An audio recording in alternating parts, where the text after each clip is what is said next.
Hello, I'm Justin, and today I'll show you a chess video. This is from the Knights Championship. This is a game I played on the 11th of December 2013. So, as you can see, we have what's called a Caro-Kann defense. It's already on the board. I was black in this game. The game started e4, I played c6. Now, normally in this position, you want to play d4, or I mean, almost any time you can play e4 and d4 without having any problems. That's just what you do. For example, if I had played a6, he would play d4, right? It's like any move. Anytime something happens, you just try and play d4 if possible. Of course, if e4, then knight f6, d4 is impossible because I'm going to take your e pawn. So that's different. But in this game, what happened was he elected to play d3. And after d3 I played d5. After d5, knight d2. So he's trying to hold the center. It's sort of like a reverse Vildor. Or it's also, this is just like what you do in a King's Indian type setup. Then I played e5, which is apparently one of the better moves. I mean, it's what I said. You want to try and take control of the center whenever you can. I don't have a good reason not to play e5, so why not play e5? In this position, my king pawn can come under attack after knight f3, and I need to defend it. So I have a few ways of doing that. I can play either knight d7, bishop d6, queen c7, queen e7, queen f6, or f6. All these moves are possible. The move I elected to play in this position was actually knight to d7. And it's not the very best move, but it is the move I wanted to play, and the reason I didn't play the very best move, which is probably bishop to d6. The reason I decided not to play that is because I had a feeling, he's going to play g3, bishop g2, castle kingside. And if he's going to go for this, I had an idea of how I wanted to play against this setup. So indeed he played g3, and in this position I went ahead and played bishop e7 and bishop g2.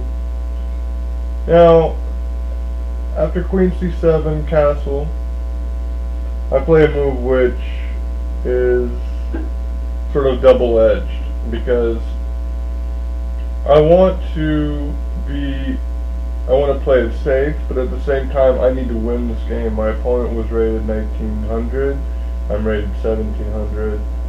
I need to win this game, as it's only three rounds.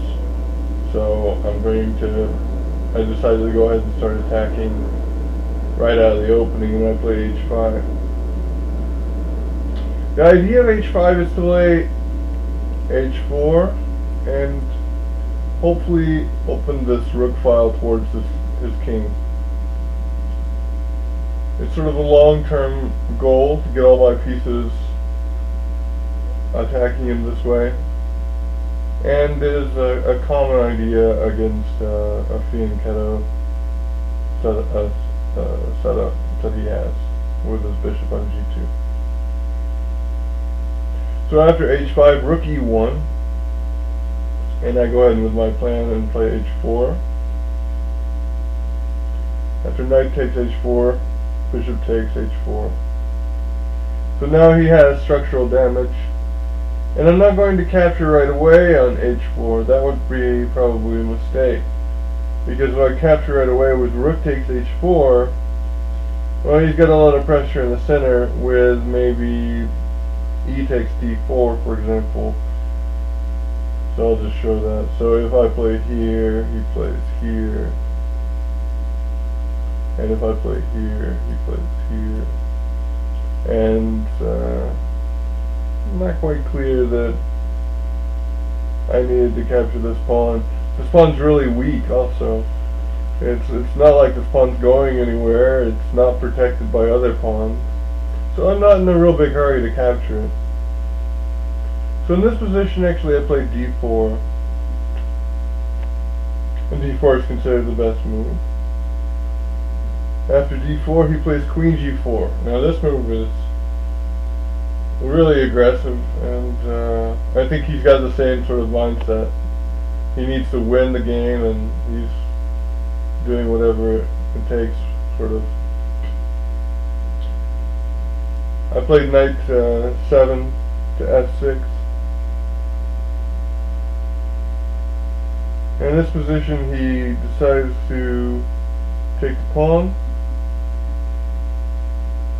and I play rook h6. The idea of rook h6 is pretty easy. I want to come to g6. And with g6, let's say he makes some random move like b3. Well, on b3 I would play rook here, and he would have a huge problem because this bishop would be coming here, and his queen would be on just stuck in the doing nothing. So, and I would castle queenside, and well, you know, that would just be a lost game. None of that happened, of course. He played h5 because he knew I wanted to play rook g6. So here I play bishop g4, and he plays knight c4. So he's attacking my rook with his bishop. Now I need to move the rook. Get out of the way. So I attack his queen. And after queen g5, I take the pawn. And the nice thing about this is it's with tempo. So he has to come back to d2. Now, if you look at his pieces, the pieces are all sort of, you know, they don't look as pretty as mine, if I'm honest. I like my position a lot. The computer actually evaluates this as a little bit better for white. Stockfish gives a good score for white. Houdini says it's about equal, but still slightly better for white. Now in this position I didn't play the best move. I played knight e7.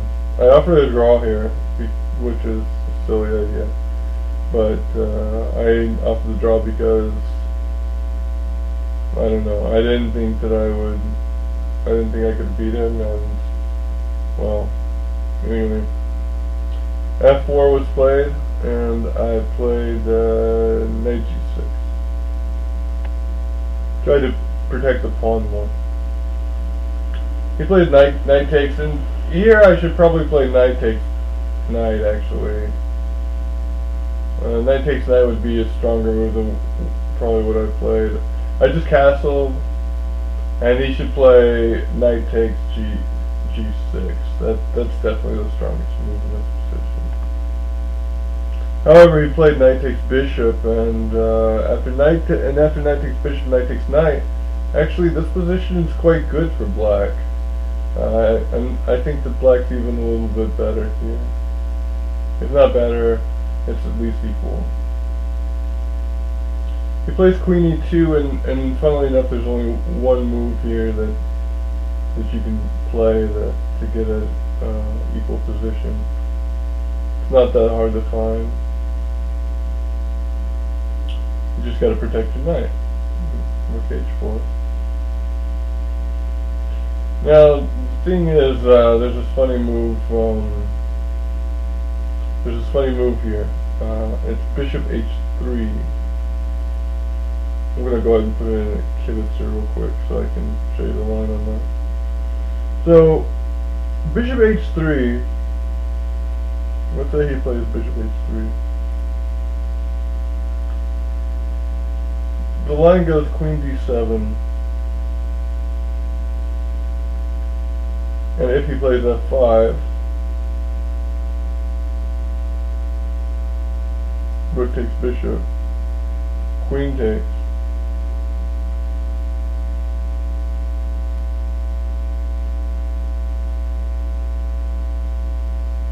the idea is this is pretty good. You can't take the knight because the pawn's pinned to the queen. And this position is like equal. I still prefer black here though, actually. This didn't happen though.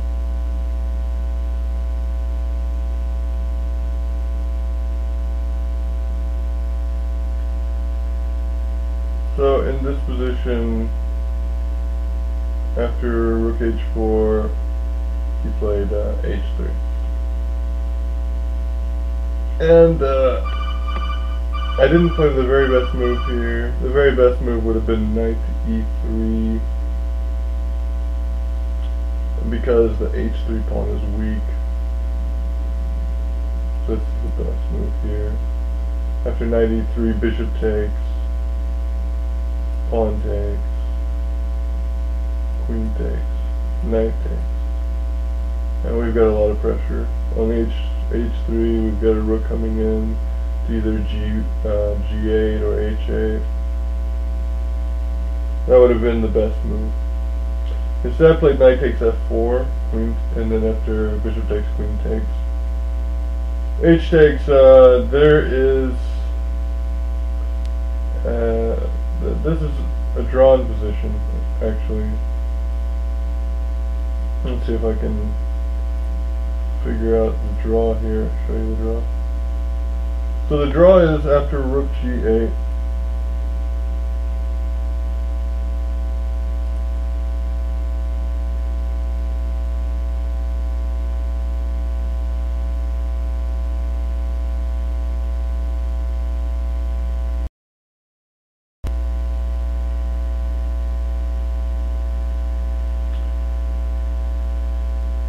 After rook g8 would have been better than what I did. Unfortunately, that's not what happened. I played rook takes pawn, which isn't good. And after rook f1, I'm actually in a lot of trouble. Queen g5, rook f5, queen h4. My queen's getting kicked around. This isn't good for me at all. Fortunately for me, my opponent does blunder here and plays rook af1. Now this is a really critical position of this game. You should definitely pause if you don't know the move for black here. You should definitely pause the video and find the move. It's not like instantly winning, but it's definitely the best move in this position. Okay, I guess maybe you pause the video.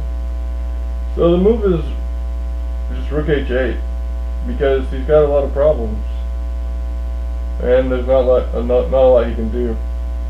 He tries queen f3, and after rook g6, exclamation, he's losing his queen, or getting checkmate. So how is this happening? Well, his bishop is pinned to his king, so he can't move it. So no matter where he goes, he's going to lose it. If he tries to move his king right now, he loses his queen with check. If he moves his queen away, then I'm just going to come here with check, and then I'm going to checkmate. Well, let's see. If let's say he moved queen d1, for example.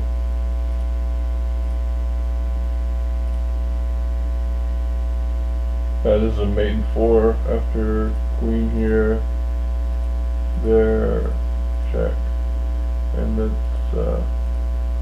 that would be mate. So yeah, he's not doing well here.